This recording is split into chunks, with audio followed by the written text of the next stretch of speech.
আসসালামু আলাইকুম ভিউয়ার্স, আমি জেসমিন। এই মুহূর্তে আপনারা সবাই কানেক্টেড আছেন জেসমিনস বেবি ক্যাটক ইউটিউব চ্যানেলটির সাথে। ভারতের সাবেক রাষ্ট্রপতি এবং মহান বিজ্ঞানী ডক্টর এপিজে আব্দুল কালাম স্যারকে একবার জিজ্ঞেস করা হয়েছিল পৃথিবীর সবচেয়ে সেরা শিক্ষককে। তিনি এক মুহূর্ত না ভেবে উত্তর দিয়েছিলেন একজন মা। কিন্তু আজ আমরা আমাদের অজান্তেই এমন তিনটি মারাত্মক ভুল করছি, যা আমাদের সন্তানদের বড় মানুষ হওয়া তো দূরের কথা, তাদের আত্মবিশ্বাসকে ভেতর থেকে শেষ করে দিচ্ছে। হার্ভার্ড ইউনিভার্সিটির একটি সাম্প্রতিক গবেষণায় দেখা গেছে 93% মা বাবা প্রতিদিন এমন কিছু কথা বলেন যা বাচ্চার ব্রেইন ডেভেলপমেন্টকে স্থায়ীভাবে ক্ষতিগ্রস্ত করে। আপনিও কি অজান্তে আপনার সন্তানের ভবিষ্যৎ নষ্ট করছেন না তো?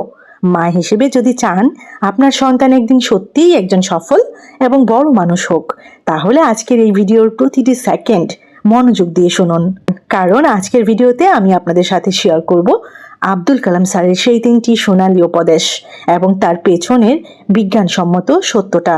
প্রথমেই চলুন জানি তুলনার বিষাক্ত ফাঁদ, the toxic comparison trap. Doctor Kalam sir বলতেন, কাউকে কপি বা অনুকরণ করার চেষ্টা করবেন না। আল্লাহ আপনাকে অনন্য করে পাঠিয়েছেন, ঈশ্বর আপনাকে অনন্য করে পাঠিয়েছেন। বিজ্ঞান কি বলে? চাইল্ড সাইকোলজি বা শিশু মনস্তত্ত্বের একটি বিখ্যাত গবেষণা দ্য পিগম্যালিয়ন ইফেক্ট প্রমাণ করে যে যখন আমরা একটি শিশুকে অন্য শিশুর সাথে তুলনা করি, যেমন ও তো পরীক্ষায় এত ভালো নম্বর পেয়েছে, তুমি কেন পাওনি, তখন বাচ্চার মস্তিষ্কে স্ট্রেস হরমোন কর্টিসল নিঃসৃত হয়। এটি বাচ্চার শেখার ক্ষমতা এবং সৃজনশীলতাকে চিরতরে কমিয়ে দেয়। মায়েদের করণীয় কি? সন্তানকে অন্য কারো সাথে নয়, বরং তার নিজের অতীতের সাথে তুলনা করুন। আজ সে যা পেরেছে, কাল যেন তার চেয়ে একটু ভালো করতে পারে, এই অনুপ্রেরণা দিন। 2 নম্বরে যে বিষয়টির কথা বলবো, ব্যর্থতাকে উদযাপিত করুন, celebrating failure. APJ Abdul Kalam স্যারের জীবনের সবচেয়ে বড় অনুপ্রেরণা ছিল ওনার মায়ের একটি অভ্যাস। কালাম স্যার যখন ব্যর্থ হতেন, ওনার মা ওনাকে বকাঝকা করার বদলে পরম যত্নে বলতেন, ফেইল মানে কিন্তু হেরে যাওয়া নয়, ফেইল শব্দের আসল অর্থ হলো ফার্স্ট অ্যাটেম্পট ইন লার্নিং, শেখার প্রথম ধাপ। বিজ্ঞান কি বলে? স্ট্যানফোর্ড ইউনিভার্সিটির মনস্তত্ত্ববিদ ক্যারল ড্রেকের গ্রোথ মাইন্ডসেট গবেষণায় দেখা গেছে যেসব মায়েরা বাচ্চার ভুল বা ব্যর্থতায় রেগে যান না, বরং তাকে ভুল থেকে শিখতে সাহায্য করেন, সেই সব বাচ্চারা বড় হয়ে অত্যন্ত সফল এবং সাহসী মনের মানুষ হয়। তারা কঠিন চ্যালেঞ্জ নিতে ভয় পায় না। মায়েদের করণীয় কি? সন্তান কোনো ভুল করলে চিৎকার না করে শান্ত গলায় জিজ্ঞেস করুন, এই ভুলটা থেকে তুমি আজ কি শিখলে? 3 নম্বরে যে বিষয়টির কথা বলবো, ঘরের পরিবেশ এবং অবচেতন মনের শক্তি, the subconscious mind. Doctor Kalam sir ওনার উইংস অফ ফায়ার বইতে লিখেছেন, তিনি অত্যন্ত সাধারণ পরিবারে বড় হলেও ওনার ঘরে এক পরম শান্তি ছিল। ওনার মা কখনোই ঘরে অশান্তি বা নেতিবাচক কথা ছড়াতেন না। বিজ্ঞান কি বলে? নিউরোসায়েন্স বা স্নায়ুবিজ্ঞান বলে 7 বছর বয়স পর্যন্ত বাচ্চাদের মস্তিষ্ক মূলত থিটা তরঙ্গে কাজ করে। এই বয়সে ঘরে মা বাবার ঝগড়া, চিৎকার বা নেতিবাচক কথা বাচ্চার অবচেতন মনে স্থায়ীভাবে গেঁথে যায়, যা বড় হয়ে তাদের সিদ্ধান্ত নেওয়ার ক্ষমতা দুর্বল করে দেয় এবং তাদের ভীতু বানিয়ে ফেলে। মায়েদের করণীয় কি? সন্তানকে বড় মানুষ করতে হলে ঘরের পরিবেশ শান্ত এবং ইতিবাচক রাখুন। ঘুমানোর ঠিক আগে বাচ্চাকে কখনো বকবেন না, বরং বুকে জড়িয়ে ধরে বলুন, আমি তোমাকে নিয়ে গর্বিত। সবসময় মনে রাখবেন, ইতিহাস কখনো পরীক্ষার খাতায় জিপিএ 5 পাওয়া মুখস্থ করা রোবটদের মনে রাখে না। ইতিহাস মনে রাখে তাদের, যাদের স্বপ্ন দেখার সাহস আছে এবং যাদের পাশে একজন বিশ্বাসী মা দাঁড়িয়ে আছেন। ডক্টর এপিজে আব্দুল কালাম স্যারের মা ওনার সন্তানের উপর পূর্ণ বিশ্বাস রেখেছিলেন বলেই এক সাধারণ পরিবারের ছেলে ভারতের সর্বোচ্চ নাগরিক এবং মিসাইল ম্যান হতে পেরেছিলেন। আজ থেকে আপনিও আপনার সন্তানের প্রথম এবং সবচেয়ে বড় অনুপ্রেরণা হয়ে উঠুন। আজকের এই তিনটি উপদেশের মধ্যে কোনটি আপনার সবচেয়ে বেশি ভালো লেগেছে? কমেন্ট করে অবশ্যই আমাকে লিখে জানাবেন।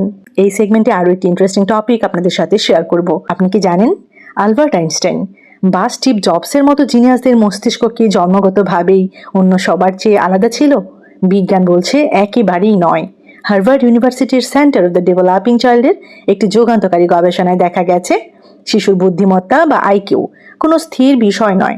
জন্মের পর প্রথম 5 বছরে শিশুর মস্তিষ্কে প্রতি সেকেন্ডে 10 লাখেরও বেশি নতুন নিউরাল কানেকশন বা মস্তিষ্কের সংযোগ তৈরি হয়। আর এই সংযোগগুলো সবচেয়ে দ্রুত তৈরি হয় যখন মা শিশুর সাথে একটি বিশেষ বৈজ্ঞানিক উপায়ে কথা বলেন। ভিডিওর এই সেগমেন্টে আমরা কোনো কাল্পনিক গল্প নয়, বরং সরাসরি নিউরোসায়েন্স এবং চাইল্ড সাইকোলজির 3টি এমন গোপন ফর্মুলা জানবো, যা প্রয়োগ করে যে কোনো মা তার সন্তানকে একজন জিনিয়াস হিসেবে গড়ে তুলতে পারেন। ভিডিওর শেষ অংশটি একদমই মিস করবেন না, কারণ সেটি আপনার বাচ্চার ব্রেন পাওয়ার এক ধাক্কায় দ্বিগুণ করে দিতে পারে, দ্বিগুণ করে দেবে। প্রথম যে ট্রিকটি কথা জানবো, serve and return formula, the serve and return interaction. বিজ্ঞান কি বলে? এটি হার্ভার্ড ইউনিভার্সিটির গবেষকদের দ্বারা প্রমাণিত একটি অত্যন্ত শক্তিশালী থিওরি। যখন একটি শিশু কোনো দিকে তাকায়, শব্দ করে বা হাত নাড়ে, একে বলা হয় সার্ভ।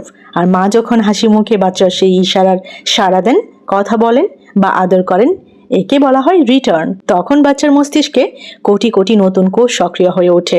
মায়ের কি করণীয়? শিশু যখনই কোনো কিছু ইশারা করবে, তখন নীরব না থেকে তার সাথে কথা বলুন। যেমন বাচ্চা একটা খেলনা দেখালে আপনি বলুন, বাহ, এটা তো একটা লাল গাড়ি, গাড়িটা কেমন করে চলে, পপ পপ পপ। এই যে এই ছোট কথোপকথনটি বাচ্চার ল্যাঙ্গুয়েজ এবং কগনিটিভ স্কিল বা চিন্তা করার ক্ষমতা বহু গুণ বাড়িয়ে দেয়। 2 নম্বরে যে বিষয়টির কথা বলবো, মায়ের জিন এবং বুদ্ধিমত্তার সম্পর্ক, দ্য ম্যাটোরিয়াল আইকিউ লিঙ্ক। বিজ্ঞান কি বলে? ওয়াশিংটন ইউনিভার্সিটির একটি দীর্ঘমেয়াদী গবেষণায় দেখা গেছে শিশুর বুদ্ধিমত্তা বা আইকিউ নির্ধারণে বাবার চেয়ে মায়ের অবদান অনেক বেশি। কারণ বুদ্ধিমত্তা বহনকারী জিনগুলো মূলত এক্স ক্রোমোজোমে থাকে।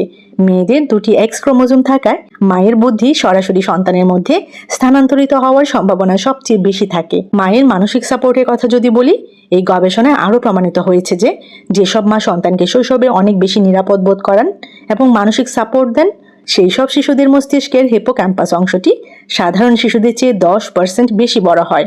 মস্তিষ্কের এই অংশটি স্মৃতিশক্তি ধরে রাখতে এবং নতুন বিষয় শিখতে সাহায্য করে। মায়ের করণীয় কি? বাচ্চাকে প্রতিদিন পর্যাপ্ত সময় দিন, তার পাশে থাকুন এবং তাকে আশ্বস্ত করুন যে যে কোনো পরিস্থিতিতে আপনি তার পাশে আছেন। আপনার এই মানসিক নিরাপত্তা তার মস্তিষ্কের আকার এবং ধারণ ক্ষমতা বাড়িয়ে দেবে। 3 নম্বরে যে বিষয়টির কথা বলবো, অ্যাক্টিভ লার্নিং এবং খেলনা নির্বাচন। আরও একটু স্পেসিফিক করে যদি বলি, active learning versus screen time. বিজ্ঞান কি বলছে? আমেরিকান একাডেমি অফ পেডিয়াট্রিক্সের গবেষণা অনুযায়ী মোবাইল বা টিভি স্ক্রিন বাচ্চার ব্রেনকে অলস বা প্যাসিভ করে দেয়। অন্যদিকে মা যখন বাচ্চাকে নিয়ে কোনো পাজল মেলান, ব্লক দিয়ে ঘর বানান বা গল্পের বই পড়ে শোনান, তখন বাচ্চার মস্তিষ্ক অ্যাক্টিভ লার্নিং বা সক্রিয় শিক্ষণ প্রক্রিয়ার মধ্য দিয়ে যায়। এটি বাচ্চার প্রবলেম সলভিং বা সমস্যা সমাধানের দক্ষতা তৈরি করে, যা জিনিয়াসদের অন্যতম প্রধান লক্ষণ। মায়ের করণীয় কি? বাচ্চাকে মোবাইল বা টিভির স্ক্রিন থেকে দূরে রাখুন। প্রতিদিন অন্তত 15 থেকে 20 মিনিট বাচ্চার সাথে যে কোনো ইন্টারঅ্যাক্টিভ খেলা খেলুন বা তাকে ছবির বই থেকে গল্প পড়ে শোনান। বই পড়ার সময় আঙুল দিয়ে শব্দগুলো দেখিয়ে দিন। সবসময় মনে রাখবেন, পৃথিবীর কোনো দামি স্কুল বা দামি খেলনা আপনার সন্তানকে জিনিয়াস বানাতে পারবে না। যা পারবেন একজন সচেতন মা হিসেবে আপনি নিজে। আপনার প্রতিদিনের ছোট্ট একটি কথা, একটি আদর আর একটুখানি ধৈর্যই কিন্তু গড়ে তুলছে ভবিষ্যতের একজন অসাধারণ মানুষকে। আপনার সন্তানকে জিনিয়াস হিসেবে গড়ে তুলতে আজ থেকেই এই বৈজ্ঞানিক পদ্ধতিগুলো অ্যাপ্লাই করা শুরু করুন। তো কেমন লাগলো আজকের ভিডিও আমাকে কমেন্ট সেকশনে জানাবেন, এবং এরকম ছোট বড় আরো অনেক ইনফরমেটিভ ভিডিওস পেতে জেসমিনস বেবি কেয়ার টক এই চ্যানেলটির সাথে কানেক্টেড থাকবেন। সবাইকে অসংখ্য ধন্যবাদ জানাচ্ছি যারা যারা শেষ পর্যন্ত ভিডিওটি দেখেছেন। সবাই ভালো থাকবেন, বাচ্চাদেরকে ভালো রাখবেন। আল্লাহ হাফিজ।